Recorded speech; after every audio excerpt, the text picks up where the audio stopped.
അമൃത് Veni hair elixir presents daily news പ്രഭാത വാർത്തകൾ powered by Pulimoottil silks KSFE. ഈ ആണുങ്ങൾക്ക് മാത്രം എന്താ ഇത്ര അധികം നെറ്റ് കെയറിലും ഹെയർ ലോസ് ഒക്കെ ഉണ്ടാവണേ? ആണുങ്ങളുടെ ഹെയർ ലോസിന്റെ മേജർ റീസൺസ് തന്നെ ഡിഫറെന്റ് ആണ്. സ്കാൽപ്പിലുള്ള 5-alpha റിഡക്ടേസ് എന്ന എൻസൈം നിങ്ങളുടെ ഹോർമോണുമായി ചേർന്ന് ഹെയർ ഫോളിക്കിൾസിനെ ചുരുക്കുന്നു. Amrut Veni hair elixir for men use ചെയ്യൂ. പുരുഷന്മാർക്ക് വേണ്ടി ബയോടെക്നോളജി പ്രകാരം പ്രത്യേകം ഡെവലപ്പ് ചെയ്തത്.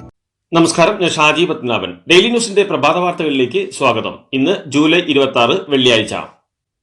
കാർഗിൽ യുദ്ധത്തിന്റെ വിജയസ്മരണയ്ക്ക് ഇന്ന് കാൽനൂറ്റാണ്ട്. പ്രധാനമന്ത്രി നരേന്ദ്രമോദി ഇന്ന് കാർഗിൽ യുദ്ധസ്മാരകം സന്ദർശിക്കും. കർത്തവ്യ നിർവഹണത്തിനിടെ വീരമൃത്യു വരിച്ച ധീരസൈനികർക്ക് പ്രധാനമന്ത്രി ശ്രദ്ധാഞ്ജലി അർപ്പിക്കും. ഇതോടൊപ്പം ലേയിലേക്ക് എല്ലാ കാലാവസ്ഥയിലും സമ്പർക്ക സൗകര്യമൊരുക്കുന്ന ഷിങ്കുൻ ല തുരങ്ക പദ്ധതിക്ക് പ്രധാനമന്ത്രി ഇന്ന് തുടക്കമിടും. സുപ്രീം കോടതി നിർദ്ദേശപ്രകാരം നീറ്റ് UG പരീക്ഷയുടെ പുതുക്കിയ റാങ്ക് പട്ടിക NTA പ്രസിദ്ധീകരിച്ചു. ഒരു ചോദ്യത്തിന് തെറ്റായ ഉത്തരം നൽകിയവരുടെ മാർക്ക് തിരുത്തി റാങ്ക് പട്ടിക പുതുക്കി പ്രസിദ്ധീകരിക്കാനാണ് സുപ്രീം കോടതി നിർദ്ദേശിച്ചത്. 4 ലക്ഷം പേർക്ക് സുപ്രീം കോടതി തീരുമാനപ്രകാരം 5 മാർക്ക് കുറഞ്ഞു. ഇതോടെ മുഴുവൻ മാർക്കോടെ 1ാം റാങ്ക് നേടിയവരുടെ എണ്ണം 67 നിന്ന് 17 ആയി. 1ാം റാങ്ക് കിട്ടിയ 40 പേർക്കാണ് സുപ്രീം കോടതി ഇടപെടൽ പ്രകാരം 5 മാർക്ക് നഷ്ടമായത്. കർണാടകയിലെ ഷിരൂരിൽ മണ്ണിടിച്ചിലിനെ തുടർന്ന് കാണാതായ അർജുന് വേണ്ടിയുള്ള കാത്തിരിപ്പ് 10 ദിവസം പിന്നിട്ടു. ഇന്നലത്തെ തിരച്ചിലും നിരാശാജനകം. അർജുൻ ദൌത്യം ഇനിയും ദിവസങ്ങൾ നീണ്ടേക്കുമെന്നാണ് സൂചന. കനത്ത മഴ തുടരുന്ന സാഹചര്യത്തിൽ ഷിരൂർ ഉൾപ്പെട്ട ഉത്തര കന്നഡയിൽ അടുത്ത 3 ദിവസം ഓറഞ്ച് അലർട്ട് പ്രഖ്യാപിച്ചിരിക്കുകയാണ്. ഗംഗാവാലി നദിയിൽ ഇപ്പോഴും അടിയൊഴുക്ക് ശക്തമാണ്. മഴയായതിനാൽ ഇന്നലെ രാത്രിയിൽ ഡ്രോൺ പരിശോധന നടന്നില്ല. നിലവിലെ സാഹചര്യത്തിൽ മുങ്ങൽ വിദഗ്ധർക്ക് ഗംഗാവാലി നദിയിൽ ഇറങ്ങാൻ കഴിയില്ലെന്ന് സൈന്യം വ്യക്തമാക്കി. കാലാവസ്ഥ അനുകൂലമാകും വരെ കാത്തിരിക്കുകയല്ലാതെ മറ്റ് ബദൽ മാർഗങ്ങളൊന്നും മുന്നിലില്ലെന്ന് ഉത്തര കന്നഡ ജില്ലാ കളക്ടർ ലക്ഷ്മി പ്രിയ പറഞ്ഞു. ഗംഗാവാലി പുഴയിൽ നിന്ന് 20 അടി താഴ്ചയിൽ കണ്ടെത്തിയ ലോഹഭാഗങ്ങൾ അർജുൻ ഓടിച്ചിരുന്ന ലോറിയുടേത് തന്നെയാണെന്ന് ദൌത്യസംഘം സ്ഥിരീകരിച്ചു. സേനകൾക്ക് സിഗ്നൽ ലഭിച്ച അതേ സ്ഥലത്ത് നിന്നാണ് ഐബോർഡ് സിഗ്നലും ലഭിച്ചിരിക്കുന്നത്. എന്നാൽ ഏറ്റവും ഒടുവിൽ നടത്തിയ ഡ്രോൺ പരിശോധനയിലും പുഴയ്ക്കടിയിൽ മനുഷ്യ സാന്നിധ്യം സ്ഥിരീകരിക്കാൻ ദൌത്യസംഘത്തിന് സാധിച്ചിട്ടില്ല. ഷിരൂരിൽ കാണാതായ അർജുന്റെ കുടുംബത്തിന് നേരെയുണ്ടായ സൈബർ ആക്രമണം ഗൗരവമുള്ളതാണെന്ന് ടൂറിസം പൊതുമരാമത്ത് വകുപ്പ് മന്ത്രി PA മുഹമ്മദ് റിയാസ്. മനുഷ്യപ്പറ്റ് ഇല്ലാത്ത ഇത്തരം നടപടിക്കെതിരെ കർശന നടപടി സ്വീകരിക്കുമെന്നും ഇത്തരം ആളുകളെ നിയമത്തിന് മുന്നിൽ കൊണ്ടുവരുമെന്നും പറഞ്ഞ മന്ത്രി ഇങ്ങനെയും മനുഷ്യന്മാരുണ്ടല്ലോ എന്നാണ് ചിന്തിക്കുന്നതെന്നും കുറ്റപ്പെടുത്തി. സംസ്ഥാനം വിദേശ സഹകരണത്തിന് K. വാസുകി IAS നിയമിച്ചതിനെതിരെ കേന്ദ്ര സർക്കാർ കേരളത്തെ താക്കീത് നൽകിയെന്ന് റിപ്പോർട്ടുകൾ. വിദേശ രാജ്യങ്ങളുമായി ബന്ധപ്പെട്ട കാര്യങ്ങൾ കേന്ദ്ര വിഷയമാണെന്നും കേന്ദ്ര സർക്കാരിന്റെ കീഴിലുള്ള വിഷയങ്ങളിൽ കൈകടത്തരുതെന്നും വിദേശകാര്യ മന്ത്രാലയം താക്കീത് നൽകിയെന്നാണ് റിപ്പോർട്ടുകൾ. സംസ്ഥാനം വിദേശ സഹകരണത്തിന് K. വാസുകി IAS നിയമിച്ചതിന് കേന്ദ്രം കേരളത്തെ കുറ്റപ്പെടുത്തിയിട്ടില്ലെന്ന് ചീഫ് സെക്രട്ടറി V. വേണു. നിയമനം തെറ്റാണെന്നോ നിയമന ഉത്തരവ് പിൻവലിക്കാനോ കേന്ദ്ര സർക്കാർ ആവശ്യപ്പെട്ടിട്ടില്ല. കേന്ദ്ര സർക്കാരിന്റെ അധികാര പരിധിയിലുള്ളതും സംയുക്ത പട്ടികയിൽ ഉള്ളതും എന്താണെന്ന് കൃത്യമായി അറിയുന്നവരാണ് കേരളത്തിലെ ഉദ്യോഗസ്ഥരെന്നും അദ്ദേഹം വ്യക്തമാക്കി.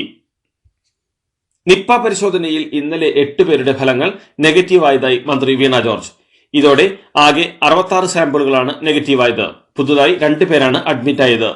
മലപ്പുറം കളക്ടറേറ്റിൽ ഇന്നലെ വൈകുന്നേരം ചേർന്ന നിപ്പ അവലോകന യോഗത്തിൽ മന്ത്രി വീണ ജോർജ് ഓൺലൈനായി പങ്കെടുത്തു. സമ്പർക്ക പട്ടികയിലുള്ള എല്ലാവരും ഐസൊലേഷൻ മാർഗനിർദ്ദേശങ്ങൾ കൃത്യമായി പാലിക്കണമെന്നും അല്ലാത്തവർക്കെതിരെ കർശന നടപടി സ്വീകരിക്കുമെന്നും മന്ത്രി അറിയിച്ചു.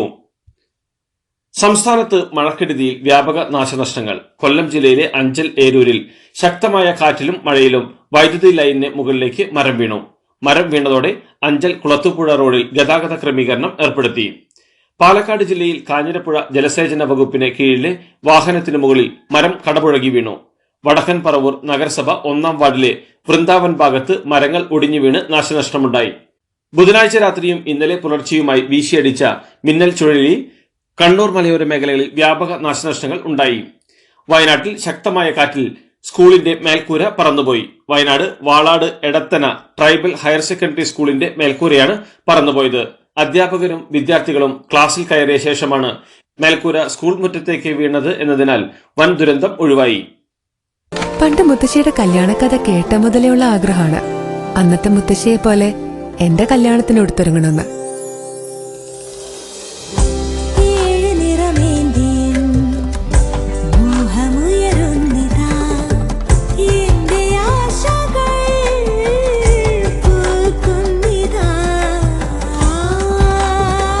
നല്ല ബന്ധങ്ങൾ തുടർന്നുകൊണ്ടേയിരിക്കും. Celebrating 100 years of Pulimoottil silks. തദ്ദേശ തെരഞ്ഞെടുപ്പിന് കോൺഗ്രസ് പാർട്ടിയെ സജ്ജമാക്കുന്നതിനായി മുതിർന്ന നേതാക്കൾക്ക് ജില്ലയുടെ ചുമതല നൽകിയതിൽ KPCC യോഗത്തിൽ അതൃപ്തിയെന്ന് റിപ്പോർട്ടുകൾ. മിഷൻ 2025 ചുമതലയുള്ള VD സതീശൻ ഇറക്കിയ സർക്കുലർ നിലവിലെ ജില്ലാ ചുമതല വഹിക്കുന്ന പാർട്ടി ഭാരവാഹികളെ മറികടക്കുന്ന രീതിയിലായി എന്നാണ് 3 ജനറൽ സെക്രട്ടറിമാർ ഓൺലൈൻ യോഗത്തിൽ വിമർശിച്ചത്. പുതിയ ചുമതല സമാന്തര സംവിധാനമായി കാണേണ്ടതില്ലെന്ന് വർക്കിംഗ് പ്രസിഡന്റ് കൊടിക്കുന്നിൽ സുരേഷും പരാതികൾ പരിഹരിക്കാമെന്ന് KPCC പ്രസിഡന്റ് K സുധാകരൻ മറുപടി നൽകിയെന്നും റിപ്പോർട്ടുകൾ. മാധ്യമങ്ങൾ തന്റെ വാക്കുകൾ തെറ്റായി വ്യാഖ്യാനിച്ചുവെന്ന് മുൻ മന്ത്രി G സുധാകരൻ. പിണറായിയുമായി മാനസിക അടുപ്പമില്ല എന്ന വാർത്ത വാക്കുകൾ വളച്ചൊടിച്ചു കൊടുത്തതാണെന്നും 62 വർഷമായി പ്രവർത്തിക്കുന്ന പാർട്ടിയെപ്പറ്റി മോശമായി പറയാൻ താൻ മണ്ടനാണോ എന്നും അദ്ദേഹം ചോദിച്ചു. പിണറായി വിജയനുമായി പഴയ പോലെ അടുപ്പമുണ്ടോ എന്ന ചോദ്യത്തിന് ഞാൻ ആലപ്പുഴയിലും പിണറായി തിരുവനന്തപുരത്തുമാണെന്നാണ് മറുപടി പറഞ്ഞതെന്നും അദ്ദേഹം വ്യക്തമാക്കി. ഒരു മതത്തിൽ ജനിച്ചു എന്നതുകൊണ്ട് സാങ്കേതിക കാര്യങ്ങൾ ചൂണ്ടിക്കാട്ടി വ്യക്തിയെ അതേ മതത്തിൽ തളച്ചിടാൻ കഴിയില്ലെന്ന് ഹൈക്കോടതി. ഏത് മതത്തിൽ വിശ്വസിക്കാനും വ്യക്തികൾക്ക് ഭരണഘടനാ സ്വാതന്ത്ര്യം നൽകുന്നുണ്ടെന്നും കോടതി ചൂണ്ടിക്കാട്ടി. സംസ്ഥാനത്ത് 5 വർഷത്തിനിടെ വന്യജീവി ആക്രമണത്തിൽ 486 പേർ മരിച്ചെന്ന് കേന്ദ്ര സർക്കാർ. ആനയുടെ ആക്രമണത്തിൽ 124 പേരും കടുവയുടെ ആക്രമണത്തിൽ 6 പേരും മറ്റ് മൃഗങ്ങളുടെ ആക്രമണത്തിൽ 356 പേരും മരിച്ചെന്ന് കേന്ദ്ര വനമന്ത്രി ഭൂപേന്ദ്ര യാദവ് വ്യക്തമാക്കി. ആക്രമണം ചെറുക്കാൻ സൗരോർജ്ജ വേലി നിർമ്മാണത്തിനടക്കം സാമ്പത്തിക സഹായം സംസ്ഥാനത്തിന് കേന്ദ്ര സർക്കാർ നൽകുന്നുണ്ടെന്നും മന്ത്രി പറഞ്ഞു. ഹൈറിച്ച് സാമ്പത്തിക തട്ടിപ്പ് കേസ് അന്വേഷണം ഏറ്റെടുക്കാൻ ബുദ്ധിമുട്ടുണ്ടെന്ന് ഹൈക്കോടതിയെ അറിയിച്ച് CBI. ജോലിഭാരവും സൗകര്യങ്ങളുടെ അപര്യാപ്തതയുമുണ്ടെന്നാണ് കേന്ദ്ര ഏജൻസിയുടെ നിലപാട്. സംസ്ഥാന സർക്കാരിന്റെ ആവശ്യത്തിൽ കേന്ദ്ര സർക്കാർ CBIയോട് നിലപാട് തേടിയിരുന്നു. കോഴിക്കോട് സ്വകാര്യ ആശുപത്രിയിൽ കഴിയുന്ന 3.5 വയസ്സുകാരനെ അമീബിക് മസ്തിഷ്ക ജ്വരം സ്ഥിരീകരിച്ചു. പോണ്ടിച്ചേരിയിൽ നടന്ന PCR പരിശോധനയിലാണ് രോഗം സ്ഥിരീകരിച്ചത്. അതേസമയം മറ്റൊരു കുട്ടി കൂടി അമീബിക് മസ്തിഷ്ക ജ്വര ലക്ഷണങ്ങളുമായി കോഴിക്കോട് ആശുപത്രിയിൽ ചികിത്സയിലാണ്. കേരള സാഹിത്യ അക്കാദമി പുരസ്കാരങ്ങൾ പ്രഖ്യാപിച്ചു. കൽപ്പറ്റ നാരായണന്റെ തെരഞ്ഞെടുത്ത കവിതകൾ മികച്ച കവിതാ ഗ്രന്ഥമായി തെരഞ്ഞെടുത്തു. ഹരിത സാവിത്രിയുടെ സിൻ ആണ് മികച്ച നോവൽ. N രാജൻ എഴുതിയ ഉദയ ആർട്സ് ആൻഡ് സ്പോർട്സ് ക്ലബ്ബാണ് മികച്ച ചെറുകഥ. ഗിരീഷ് PC പാലം എഴുതിയ E for ഈഡിപ്പസ് മികച്ച നാടകമായി തെരഞ്ഞെടുത്തു. കേരളത്തിൽ അടുത്ത 5 ദിവസം വ്യാപകമായി ഇടിമിന്നലോടുകൂടിയ മഴയ്ക്ക് സാധ്യത. വടക്കൻ കേരള തീരം മുതൽ തെക്കൻ ഗുജറാത്ത് തീരം വരെ ന്യൂനമർദ്ദപാത്തി സ്ഥിതി ചെയ്യുന്നതിനാൽ ഒറ്റപ്പെട്ട സ്ഥലങ്ങളിൽ ജൂലൈ 29 വരെ ശക്തമായ മഴയ്ക്കും സാധ്യതയുണ്ട്. സംസ്ഥാനത്ത് തീരപ്രദേശങ്ങളിൽ ഉയർന്ന തിരമാലയ്ക്കും കള്ളക്കടൽ പ്രതിഭാസത്തിനും സാധ്യതയുണ്ടെന്നും കാലാവസ്ഥാ വകുപ്പ് അറിയിച്ചു. ഇതെന്താ വണ്ടി അവിടെ പാർക്ക് ചെയ്യാത്ത? ബെൻസ് വരും. അതെ, മെഗാ സമ്മാനം പുതിയ ബെൻസ് കാറാണ്. 2ാം സമ്മാനം ഇന്നോവ ക്രിസ്റ്റ, അതും 17 എണ്ണം. പിന്നെ ആദ്യ സീരീസിൽ 170 പേർക്ക് ഐഫോണും. ഇത്തവണ സമ്മാനങ്ങളുടെ നക്ഷത്ര തിളക്കവുമായി KSFE ഗാലക്സി ചിട്ടികൾ. ബീഹാറിലും രാജസ്ഥാനിലും BJPക്ക് പുതിയ സംസ്ഥാന അധ്യക്ഷന്മാർ. ബീഹാറിൽ നിലവിലെ അധ്യക്ഷനും ഉപമുഖ്യമന്ത്രിയുമായ സാമ്രാട്ട് ചൌധരിയെ മാറ്റിയാണ് ദിലീപ് ജയ്സ്വാളിനെ പുതിയ അധ്യക്ഷനായി നിയമിച്ചത്. രാജ്യസഭാ MP-യായ മദൻ റാത്തോഡാണ് രാജസ്ഥാൻ BJPയുടെ പുതിയ അധ്യക്ഷൻ.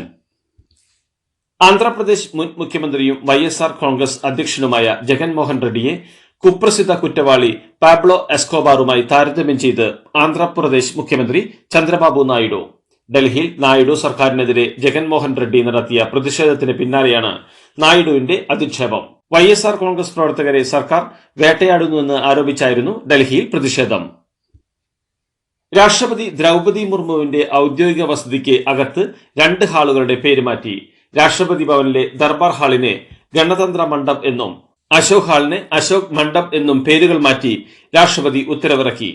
രാജഭരണകാലത്തെയും ബ്രിട്ടീഷ് ഇന്ത്യയെയും ഓർമ്മിപ്പിക്കുന്ന പദമാണ് ദർബാർ എന്നും ഇന്ത്യ റിപ്പബ്ലിക് ആയതോടെ അതിന്റെ പ്രസക്തി നഷ്ടപ്പെട്ടെന്നുമാണ് ഉത്തരവിൽ രാഷ്ട്രപതി വിശദീകരിക്കുന്നത്. രാഷ്ട്രപതി ഭവനിലെ ദർബാർ ഹാളിന്റെ പേര് ഗണതന്ത്ര മണ്ഡപ് എന്നും അശോക് ഹാളിന്റെ പേര് അശോക് മണ്ഡപ് എന്നുമാക്കി മാറ്റിയ നടപടിക്കെതിരെ പ്രിയങ്ക ഗാന്ധി അടക്കമുള്ളവർ രംഗത്തെത്തി. ദർബാർ എന്ന സങ്കല്പമില്ലെങ്കിലും ഷഹൻഷാ എന്ന സങ്കല്പമുണ്ടല്ലോ എന്നായിരുന്നു പേരുമാറ്റത്തെ പ്രിയങ്ക പരിഹസിച്ചത്. പാരീസ് ഒളിമ്പിക്സിൽ ഇന്നലെ നടന്ന അമ്പെയ്ത്ത് റാങ്കിംഗ് റൗണ്ടിൽ ഇന്ത്യൻ പുരുഷ വനിതാ ടീമുകൾ ക്വാർട്ടറിലെത്തി. പുരുഷ ടീം 2013 പോയിന്റോടെ 3-ാം സ്ഥാനത്തും വനിതാ ടീം 1983 പോയിന്റോടെ 4-ാം സ്ഥാനത്തും ഫിനിഷ് ചെയ്തു. പാരീസ് ഒളിമ്പിക്സിന് ഇന്ന് ഔദ്യോഗിക തുടക്കം. ഇന്ത്യൻ സമയം രാത്രി 11-നാണ് ഉദ്ഘാടന ചടങ്ങുകൾ തുടങ്ങുക. 3 മണിക്കൂറോളം നീണ്ടു നിൽക്കുന്ന ചടങ്ങിൽ അത്ഭുതങ്ങൾ വിരിയും. പാരീസ് ഒളിമ്പിക്സിലേക്ക് താരങ്ങളെ സ്വാഗതം ചെയ്യുന്നത് സ്റ്റേഡിയത്തിലെ ട്രാക്കിലൂടെയല്ല, മറിച്ച് സെൻ നദിയിലെ 6 കിലോമീറ്ററിൽ 100 ബോട്ടുകളിലായി നിറയെ 10,500 ഒളിമ്പിക് താരങ്ങളായിരിക്കും. 4,000 നർത്തകരും 3,000 വിവിധ കലാകാരന്മാരും ചടങ്ങുകളിൽ പങ്കെടുക്കും. ലോകമെങ്ങുമുള്ള 150 കോടി ജനങ്ങൾ ഉദ്ഘാടന ചടങ്ങ് ടെലിവിഷനിലൂടെ കാണുമെന്നാണ് പ്രതീക്ഷിക്കുന്നത്. ഇതോടുകൂടി ഡെയിലി ന്യൂസിന്റെ ഇന്നത്തെ പ്രഭാത വാർത്തകൾ സമാപിക്കുന്നു. ഡെയിലി ന്യൂസിന് വേണ്ടി വാർത്തകൾ വായിച്ചത് ഷാജി പത്മനാഭൻ. ഡെയിലി ന്യൂസ് ലൈവ്.in വാർത്തകൾ വിരൽ തുമ്പിൽ.